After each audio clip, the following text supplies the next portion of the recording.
എന്റെ വൽമാം, ഇനിയെങ്കിലും നീ ആ കൊച്ചിനെ ഒന്ന് വെറുതെ വിട്.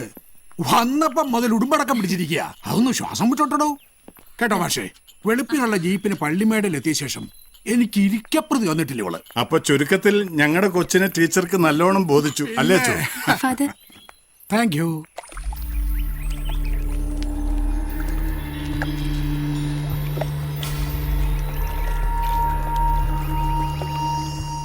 എന്റെ രാമട്ട, ഞാൻ എവിടൊക്കെ തപ്പി. അവരൊക്കെ അപ്പുറത്ത് വന്നിരിക്കുക. ഒന്ന് വന്നേ.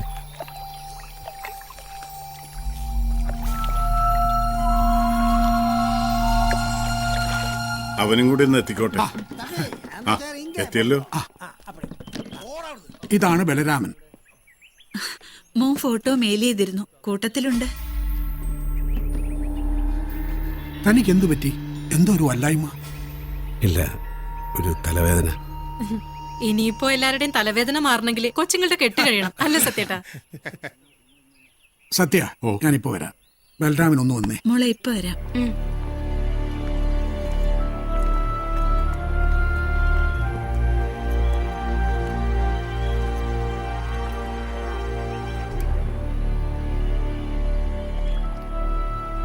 അത് നമ്മൾ തമ്മിൽ സംസാരിച്ച കൂട്ടത്തില് ഒരു പ്രധാന കാര്യം ഞാൻ വിട്ടുപോയി. മനഃപൂർവ്വം പറ്റിയതല്ല. ഞാൻ പോലും അത് മറന്നിട്ട് വർഷങ്ങളായി എന്നുള്ളതാ സത്യം. ഇപ്പൊ പത്മ ഒന്ന് സംസാരിച്ചപ്പോഴാ ഞാനും അതേപ്പറ്റി ചിന്തിച്ചത്. തന്നോടൊന്നും മറച്ചു വയ്ക്കരുതെന്ന് പത്മയ്ക്ക് നിർബന്ധം. ആലോചിച്ചപ്പോൾ ശരിയാണെന്ന് എനിക്കും തോന്നി. ഇവരുടേത് ഒരു കൊനസ്റ്റ് പിടിച്ച കല്യാണമായിരുന്നു എന്ന് ഞാൻ പറഞ്ഞല്ലോ. ക്രിസ്റ്റഫർ അന്ന് റെയിൽവേ സ്റ്റേഷൻ മാസ്റ്ററാ. കല്യാണത്തിന് 2 വീട്ടുകാരും ജന്മം ചെയ്ത് അടുക്കുകയില്ല. ഒടുവിൽ രജിസ്റ്റർ മാരേജ് നടത്തി 2 ആള് ഹൈദരാബാദിലേക്ക് കടന്നു. നാട്ടുകാരും സ്വന്തക്കാരും ഒക്കെ ഉപേക്ഷിച്ച ഇവർക്ക് നാടുമായിട്ടുള്ള ആകെ ബന്ധം ഞാനായിരുന്നു. കല്യാണം കഴിഞ്ഞ് 4-5 വർഷമായിട്ടും കുട്ടികൾ ഉണ്ടാകാതായപ്പോ 2 പേർക്കും അത് വലിയ മനപ്രയാസമായി.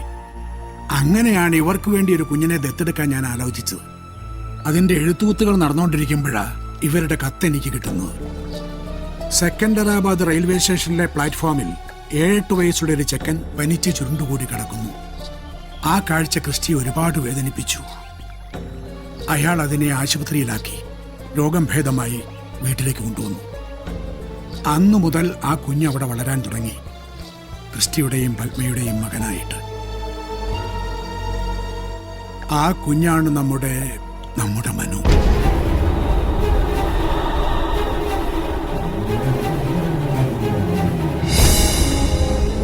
അവൻ എന്റെ മോനല്ലെന്ന് ഒരു നിമിഷം പോലും ഞാൻ ചിന്തിച്ചിട്ടില്ല. അവനും അതെ. അറിയാലോ, ഞങ്ങൾക്ക് ആണായിട്ടും പെണ്ണായിട്ടും അവൻ മാത്രമേ ഉള്ളൂ.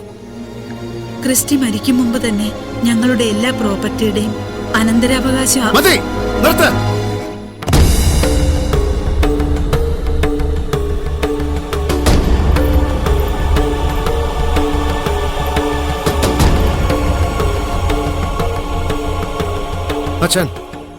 അച്ഛൻ ചെല്ലേ. ബലരാമ, ഞാൻ പോകാൻ പോകാൻ.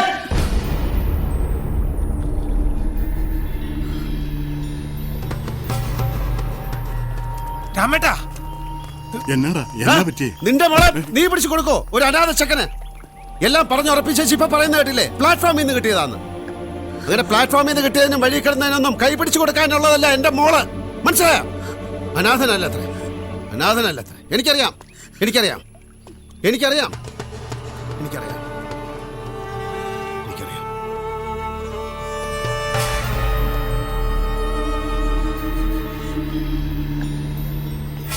അച്ഛാ,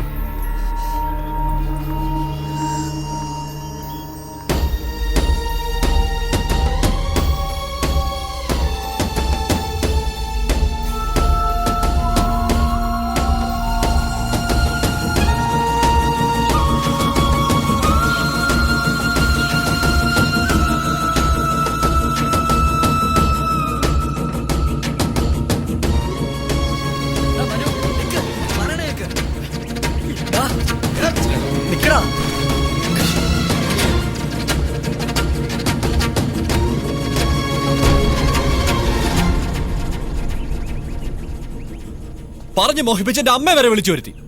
എന്നിട്ടിപ്പോ എനിക്കറിയണം നിങ്ങൾ ഈ പറഞ്ഞതൊക്കെ ഗംഗ കൂടി അറിഞ്ഞിട്ടാണോന്ന്. വിളിക്കാവളെ. ഗംഗ. മനു ഇപ്പൊ പോ, നമുക്ക് പിന്നീട് സംസാരിക്കാം. ഇല്ല, എനിക്ക് അറിയണം. എനിക്ക് ഇപ്പൊ അറിയണം. ഞാനൊരു അനാഥനായതുകൊണ്ട് നിനക്കെന്നെ വേണ്ടെന്ന് തോന്നിയോ? പറ. എന്നെ വേണ്ടെന്ന് നീ പറഞ്ഞ ആ നിമിഷം ഞാൻ പോകും, അല്ലാതെ ഞാൻ പോവില്ല. ആര് പറഞ്ഞാലും പോവില്ല.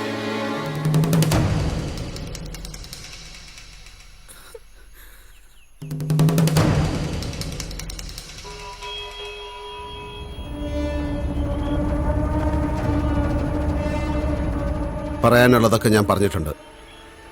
നീ പോ.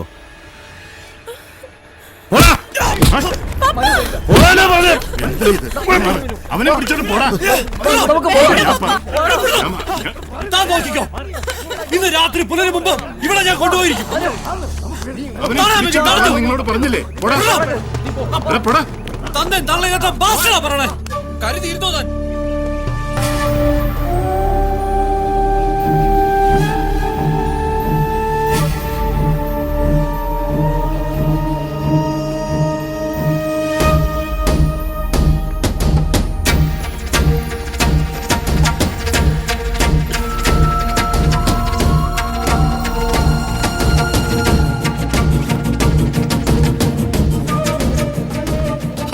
ഇതിന് മാത്രം ഇവിടെ എന്ത് സംഭവിച്ചു?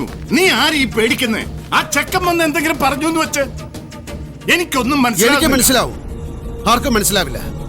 പക്ഷെ അവൻ ഞാൻ വിട്ടുകൊടുക്കില്ല. നിനക്കിത് എന്താ പറ്റിയേ? എടാ പെട്ടെന്ന് ഇറങ്ങാ, ഇപ്പൊ തന്നെ പോണം. പപ്പാ, ഞാൻ വരാം. പക്ഷേ എനിക്ക് ചിലത് അറിയണം. ആരാ പപ്പ മനു? പപ്പയ്ക്ക് മനുവിനെ നേരത്തെ അറിയോ? അനാഥനാണെന്ന ഒറ്റ കാരണം കൊണ്ട് മാത്രം പപ്പ മനുവിനോട് ഇങ്ങനെ പെരുമാറില്ല. പപ്പയുടെ മനസ്സിൽ എന്തൊക്കെയോ ഉണ്ട്, ഞങ്ങൾ ആരും അറിയാത്ത എന്തൊക്കെയോ. എനിക്കതറിയണം. മനുവിനെ ഉപേക്ഷിച്ച് ഞാൻ വരണമെങ്കിൽ എനിക്കതിന്റെ കാരണം അറിയണം. ഇല്ലാതെ ഞാൻ വരില്ല.